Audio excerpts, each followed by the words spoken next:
자, 이게 오늘의 핵심이죠, 이게. 자, 윤석열 대통령 국정 운영 지지도 긍정 26.3, 부정 69.6인데 지금 총선 직전에 37.1이었는데 지금 여기 보시면 여기 뒤로 여기 됐네요. 네. 이게 보면은 여기 보면 총선 직전 4월 둘째 주 조사에서는 37.1인데 지금 잘한다잖아요. 이게 파란 게. 그렇죠. 26.3으로 떨어지니까 무려 10.8%포인트가 떨어졌고 부정평가는 59.5에서 69.1이니까 10.1%포인트가 올라갔어요. 그러니까 10이 내려가니까 당연히 10이 올라간 건데 이렇게 떨어진 이유가 뭡니까? 일단은 이 컨벤션 효과 이렇게 얘기할 수는 있어요. 이제 그 총선 결과를 보고 이 앞에서도 보셨다시피 총선 결과가 이제 여당이 참패했잖아요. 근데 이제 참패의 원인은 사실 대통령의 책임이 크다. 네. 이렇게 그 평가들을 하고 있으니까 이제 그게 반영이 된 거죠. 그래서 이게 비대위원장의 책임이라면 대통령이 이렇게 그 국정원지지가 확 낮아지기가 어려운데 이게 사실 총선에 또 대통령이 굉장히 역할을 많이 하셨잖아요. 그러니까 되게 대통령들은 총선 때는 조용히 뒤에 있고 당에게 시간을 주는데 윤 대통령 같은 경우는 적극적으로 전국을 민생 투어를 열심히 하시고 또 대파권도 있고 그러다 보니까 이게 총선의 주역이 희한하게도 정치 중립을 지켜야 되는 대통령한테 이제 책임까지 묻게 되는 상황이고, 그런 책임이 이제 지금 국정운영 지지도에 반영이 된 거라고 볼 수 있죠. 그 연령별, 지역별, 이념 성향별로 분석을 좀 해보셨죠? 네네. 연령별로는 어떤 연령대에서 윤석열 대통령 지지도가 가장 많은 변화를 보였나요? 모든 연령대에서 사실 평가가 부정평가가 더 많은 현상이 나타났어요. 이제 70대 이상에서는, 70대 이상에서만, 거의 비슷하네요. 이제 70대 이상 고연령층에서는 긍정평가가 48.7, 부정평가가 45.5인데, 나머지 연령대는 특히 이제 30대, 40대, 50대는 10%대밖에 안 돼요. 그리고 20대가 이제 20.9%고, 60대가 이제 보수성이 더 강하다고 우리가 얘기를 해왔잖아요. 네. 그런데 60대에서도 긍정평가가 43.1밖에 안 되고 부정평가가 53.2로 더 많았습니다. 그래서 그게 이제 총선 전과 비교를 하면 모든 연령대에서 좀 골고루 빠졌다고 볼 수가 있습니다. 근데 이제 50대 같은 40, 50대는 원래 좀 낮았기 때문에 그렇지 않은 다른 연령대에서 이제 60대라든지 20, 30대에서 좀 나쁘게 더 컸죠. 아까 제가 자료를 보니까 네. 자기가 진보라고 입장을 밝힌 사람보다 보수라고 밝힌 사람 그쪽에서 낙폭이 굉장히 큰 것 같더라고요. 그러니까 총선 직전 조사에 비해서 보수 쪽에서는 22%포인트 정도가 빠졌어요. 그래서 결과적으로 원래 이제 보수의 기반을 강하게 갖고 있는 게 이제 현 정부인데, 이번 조사에서 보면, 보수층에서조차도 부정평가가 더 많았습니다. 46.2 대 50.6으로, 좀 차이가 났죠. 보수층에서 이게 지지도가 크게 떨어지는 이유는 뭘까요? 이게 이제 사실 양극화되어 있었기 때문에 진보층은 원래 낮았고 더 떨어질 데가 없을 정도로 낮았고 중도층 같은 경우에는 총선 공간에 오면서 이제 중도가 약간 진보 쪽으로 많이 지지를 바꿨잖아요. 그러다 보니까 중도층도 이미 총선 전에 대통령에 대한 지지도가 낮아져 있던 상황이었고 이제 마지막 고려였던 보수층이 이제 떨어질 여지가 많았던 거죠. 근데 저는 혹시 제 분석이 좀 타당한지 한번 들어보실래요? 이번에 이현주 의원 당선됐잖아요. 인터뷰를 보니까 지자체장이 특정 정당 소속이면 그 정당 후보가 5% 정도 이익을 본다. 그런 이야기를 하더라고요. 왜냐하면 이해관계가 많이 얽혀져 있으니까. 그리고 저는 맹목적 지지자가 한 10% 정도 있다고 보거든요. 그러니까 이를테면 민주당은 빨갱이다 이런 터무니없는 주장을 하면서 한 10% 있고, 그 다음에 가치나 철학에 기반한 탈원전이라든지 북중러에 대한 외교적 태도라든지 미일 관계 이런 거, 그다음에 성장이냐 분배냐 뭐 이런 것들 어떤 사회적 철학이나 가치에 따라서 지지를 결정하는 사람이 한 15% 정도 있다고 봐요. 그러면 25% 정도 되죠. 그럼 나머지는 이익 기반 지지라고 저는 생각을 하거든요. 나머지 한 25%가 한 15에서 20%가 이익 기반 지지인데 이렇게 저렇게 엮여서 자기한테 이익이 된다. 뭐 이 정부에서 자기한테 이익을 줄 수 있는 위치에 가 있는 사람이 많이 있다. 아니면 자기 사업을 하는데 유리하다. 이런 이익적 기반의 기반한 이익에 기반한 지지가 한 15, 20% 있다고 생각. 나머지 이제 가운데 20에서 25%가 판단에 의한 지지를 한다고 생각해. 아, 잘한다 하면 지지해주고 못한다 하면 지지를 철회하고. 근데 윤 대통령이 총선 전에 35%에서 10%가 폭락한 것은 저는 이익에 기반한 지지가 상당히 빠지지 않았나. 왜냐하면 이제 윤석열을 지지하는 게 자기한테 별로 이익이 안 된다. 라고 생각하는 비율이 그만큼 줄어든 것이 아닌가 생각이 들어요. 아니, 뭐 그런 면이 있을 수도 있는데 약간 성격은 달라요. 뭐냐면 우리가 이제 그냥 통상적으로 국정운영 지지도라고 얘기를 하지만 이거는 질문 형태가 일을 잘하냐 못하냐라고 해서 이건 변동성이 굉장히 커요. 그러니까 어느 정당을 지지하냐 이거는 말씀하신 대로 쉽게 잘 안 바뀌는 경향이 있는데 이거는 이제 윤 대통령을 지지하더라도 야 지금 보니까 일은 진짜 못하네 뭐 이렇게 평가를 할 수 있는 거죠. 그래서 약간 지지도와 이 국정 운영에 대한 그 평가는 조금 성격은 다른데 이제 우리가 통상적으로 그냥 그렇게 지지도라고 얘기하고 있는 거죠. 자, 이 이야기를 한번 해봤으면 좋겠어요. 대통령 국정 운영 지지도와 여당 의석수가 밀접한 관계가 있죠. 그렇죠. 한번 설명을 해주시죠. 이게 굉장히 재미있는 건데요. 그냥 우리가 저기 표를 보시면 이제 제가 17대 총선부터 해가지고 그때 당시 대통령이 누구였고 임기 언제쯤 선거가 이루어졌고 뭐 무슨 이슈가 있었는데 선거 직전에 이제 지지도도 표시를 해놨어요. 그런데 이게 되게 재밌는 건데, 우리가 복잡하게 막 출구조사하고 아니면 막 굉장히 그 고시움을 해서 의석수를, 예측을 하고 있지만, 실제로 되게 웃긴 겁니다. 이게, 국정운영 그 지지도 곱하기, 의석수 300을 하면, 대충 여당의 의석수가 대충 나와요. 물론 이제, 저기 보시면, 그 17대랑 19대는 조금 다릅니다. 그때는 17대는 열린우리당이 52석이고 그 직전에 노무현 대통령 지지도가 굉장히 낮았지만 이 탄핵 그 역풍이 있었기 때문인 거고, 그다음에 19대 때는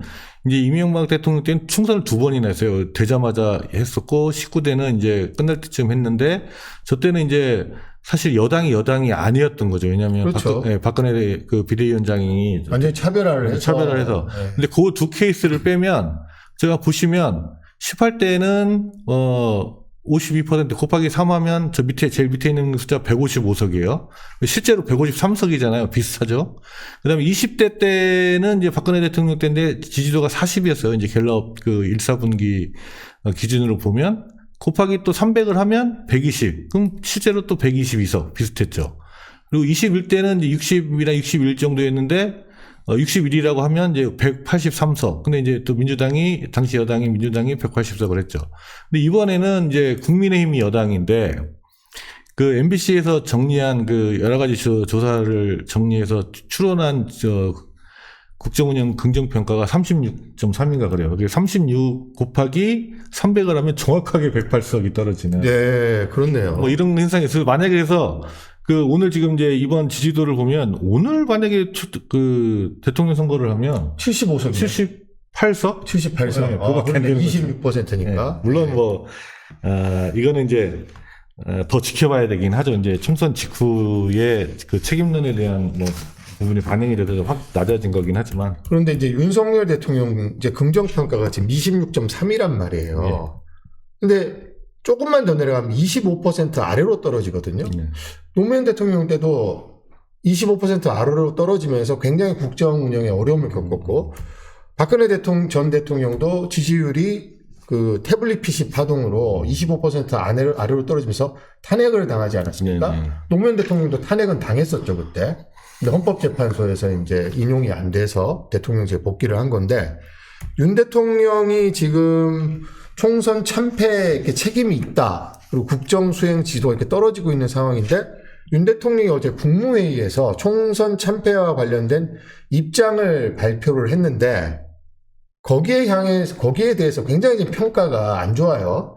심지어는 TV조선까지 왜 이렇게 사과를 제대로 안 하냐. 그리고 끝나고 나서 비공개 회의 때 뭐 국무위원들한테 내가 잘못했다라고 했다고 하는데, 아니 공개 모두 발언에서는 하지 않은 이야기를 참모들 앞에서 해서 전원의 형식으로 전달하는 게 말이 되냐? 굉장히 이상한 거죠. 그래서 원래 국무회의의 모두 발언은 대국민 메시지 성격이 강한 건데, 그러면 당연히 기대를 한 게 이번 총선의 참패에 대한 뭐 사과가 있고, 그리고 이 정도 되면 국정 기조를 좀 바꾸겠다라든지 뭐 이렇게 돼야 되는데, 어제 이제 메시지가 나온 다음에 바로 반응들이 그거는 보수지 뭐 진보지 할 것 없이 다들 뭐 이렇게 한마디로 압축할 수 있잖아요. 나는 잘하고 있는데 국민들이 못 알아준다. 못 알아들어서 그러니까. 지금 JTBC가 지금 진보입니까? 보수입니까?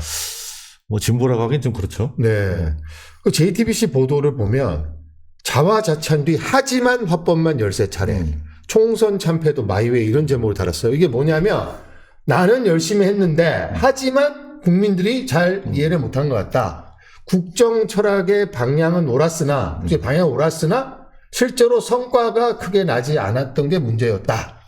이런 식으로 13번을 나는 잘했는데 국민들이 잘 이해를 못했다. 아니 그거를 좀 심하게 얘기하면 나는 방향이랑 정책들 좋은 정책들 내놨는데 국민들이 바보라서 나를 이렇게 곡해하는 거 아니냐 이렇게 그렇죠. 얘기한 셈이에요. 그러다 보니까 이제 반응이 굉장히 안 좋았잖아요. 그래서 참모진이 이제 나중에 오후 늦게 사실은 뭐 비공개 국무회의 때 사과를 했다. 너무 이상한 거죠. 사과를 국민한테 해야지 왜 국무위원들한테 합니까? 그러니까 그게 사과를 실제로 했는지도 몰라요. 그러니까 이거는 진화하려고 하는 그러니까 이게 뭔가 국무회의 모두 발언에서 했던 이야기가 부족하니까 뭔가 그거를 조금 누그러뜨려 보려고 한 거지. 사과를 뭐 카메라 있을 때 안 하고 없을 때 했다는 걸 본 사람 증거가 없잖아요, 지금. 그렇죠. 그래서 역시 국민들이 또 실망을 한 거죠. 뭔가 이번 총선 결과를 계기로 대통령과 대통령실이 좀 바뀌기를 좀 바랬는데, 어제 메시지를 보고 이건 더 이상 기대할 게 없겠구나 이렇게 생각이 드는 거죠. 그래서 이제 이런 게 다 반영이 된 것 같아요. 그래서 오늘 조사를 하면 더 낮아질 수도 있을 것 같아요.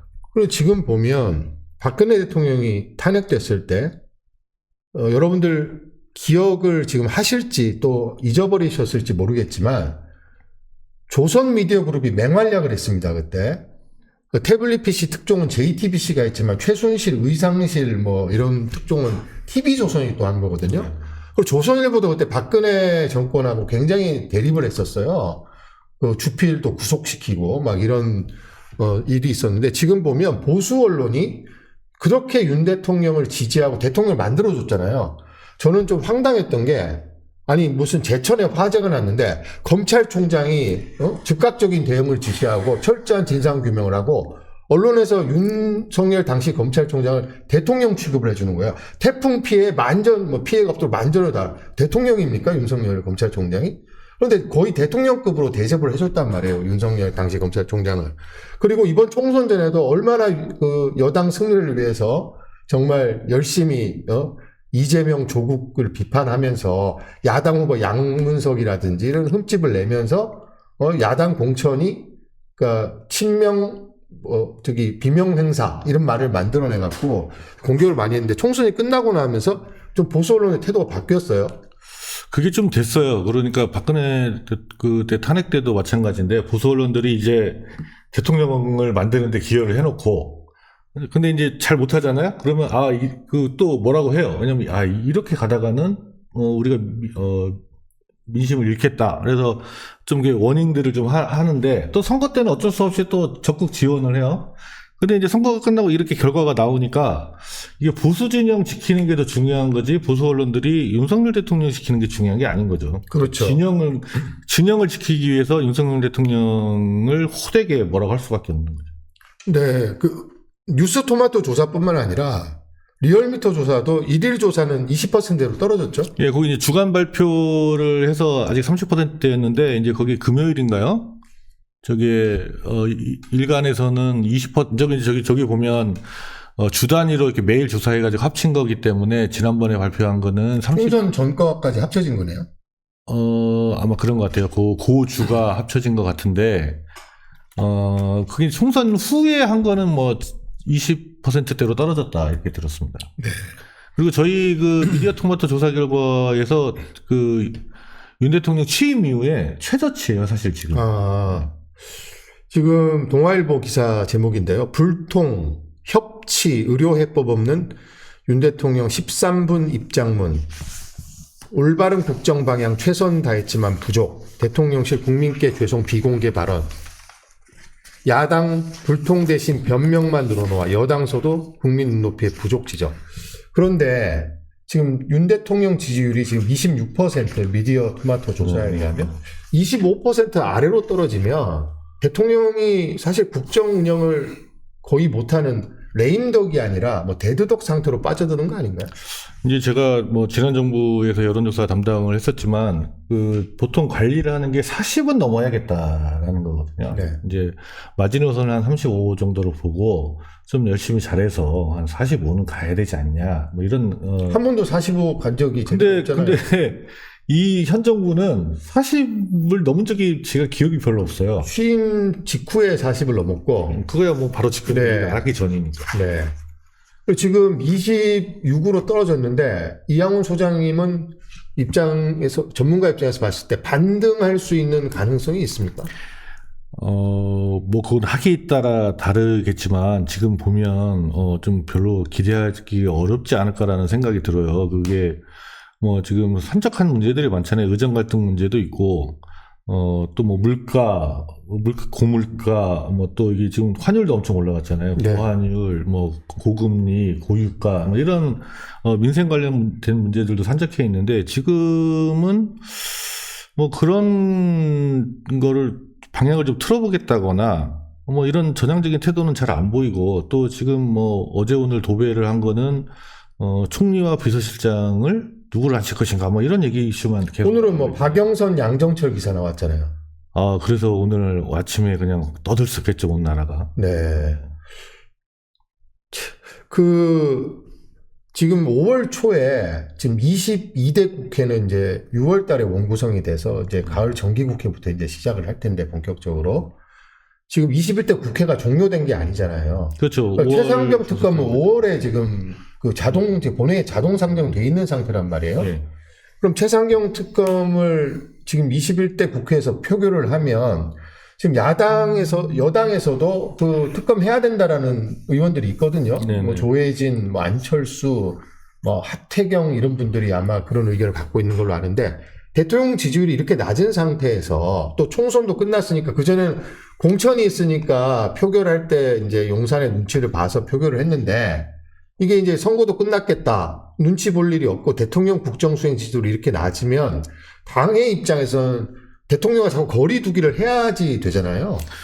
그렇죠. 그러니까 그 대통령 지지도가 20%대라는 건 무슨 의미냐면 정당 지지도, 그러니까 그 여당의 지지도보다 낮다는 거예요. 그렇죠. 그러니까 뭐 지금도 국민의힘 지지도는 30이 넘어요. 네. 근데 이 대통령 지지도가 이렇게 5% 그대로 떨어진다는 얘기는 여당 지지층에서조차 부정적으로 본다는 거죠. 그러니까 이제 동력이 없는 거예요. 그런데 이 당은 또 이 지지 기반을 다 갖고 있잖아요. 그래서 이 당심이 변할 수 있죠. 그래서 뭐 전망되기로는 뭐 최상병 특검이나 김건희 특검이 다시 추진될 수도 있고 뭐 최상병 특검이 예정돼 있고 네, 김건희 있고. 특검도 뭐 22대 국회 시작하자마자 뭐 그래서 또 이제 국회에서 통과될 수도 있잖아요. 네. 22대에서도. 네. 그러면 이제 대통령이 만약에 또 거부권을 행사를 하면 그때는 여당에서 반란표가 나와서 그 재의결이 될 수도 있죠.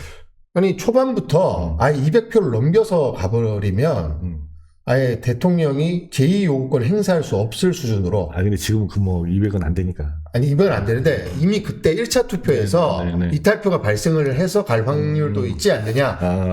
뭐 그건 이제 상황을 좀 봐야죠. 네. 앞으로 전국이 어떤 방향으로 전개될지 여론조사를 계속 지켜보면서 예. 이양훈 소장님 좀 하나만 하는 소리 하지 말고 좀 날카로운 분석을 좀 해주시기를 기대를 질문을 좀 날카로운 질문을 해주세요. 알겠습니다.